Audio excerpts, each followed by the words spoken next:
Bonjour et bienvenue sur ma chaîne. Pour tous ceux qui ne me connaissent pas, je m'appelle Ange Kounou et aujourd'hui, je vais vous parler de mon expérience avec cuir acné. Comme vous le constatez, sur mon visage, j'ai énormément de boutons. Vous voyez, de terribles boutons. Ils sont douloureux. Raison pour laquelle je suis allée consulter un dermatologue, bien sûr, après avoir essayé de faire des petits soins moi-même. J'ai essayé des soins au miel, j'ai essayé de faire même des régimes alimentaires, rien. La dernière option, c'était d'aller consulter un dermatologue qui m'a fait faire des examens afin de savoir si mon foie était susceptible de supporter le traitement qu'il allait me prescrire. Donc après examen, tout était bien et il m'a prescrit cuir acné 20 mg.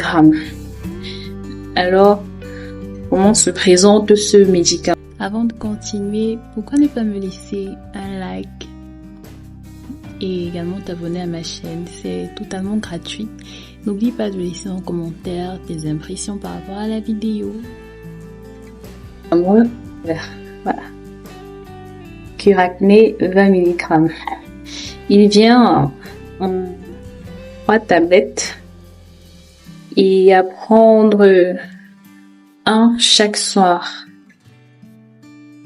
Donc, je suis à 1 semaine, 2 jours d'utilisation. Évidemment, comme complément, je dois utiliser le gel Topicrème pour mon lit. J'utilise à chaque fois que je me douche. Également, pour mes lèvres, j'utilise de la vaseline. Je mets constamment de la vaseline. Sinon, je me sens bizarre. J'ai l'impression que mes lèvres sont moins mobiles que d'habitude. Déjà au début de l'utilisation de ce médicament, il fait ressortir encore plus les boutons. Je vais vous mettre des photos de l'avant-utilisation de cuir acné et de l'après. Comme vous le constatez, j'ai énormément de boutons. Déjà, la première semaine, premier mois d'utilisation, apparemment, cuir acné est censé ressortir davantage les boutons. Bon, il y aura un maximum de prolifération et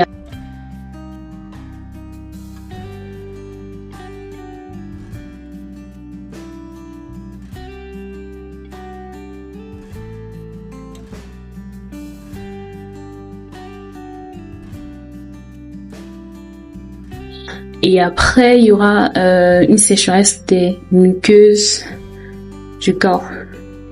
Déjà, si vous le constatez, mes lèvres ont l'air un peu sèches. Ça ne se voit pas, en tout cas moi je le ressens. Mes lèvres ne sont pas comme d'habitude. Voilà. Et aussi, généralement, il y a un peu de trouble d'humeur. Mais moi, ce que je ressens plus, c'est de la fatigue quand je prends ce médicament. Raison pour laquelle le médecin m'a demandé de le prendre chaque soir avant de dormir. Parce que si je le prends en journée, en tout cas, je serai tellement fatiguée. Ça épuise. En dehors du fait que ça fatigue et que ça provoque de la sécheresse, pour l'instant, je n'ai pas observé d'autres changements sur moi. Donc, je vous ferai une vidéo, disons, toutes les 2 semaines pour vous parler de l'évolution de mes boutons. Donc, avant de vous quitter, pour tous ceux et celles-là qui ont des boutons sur le visage, qui ont de l'acné sévère, je vous conseille d'aller consulter des dermatologues. C'est important parce que si vous décidez d'aller prendre un truc en pharmacie ou une concoction maison, vous savez pas trop ce que ça va faire sur votre organisme. Ça peut peut-être résoudre le problème et provoquer d'autres. Donc, la meilleure solution serait d'aller consulter un dermatologue. Évidemment, il faut être prêt psychologiquement parlant et financièrement parlant pour le faire. Alors, portez-vous bien. À la prochaine. Bisous.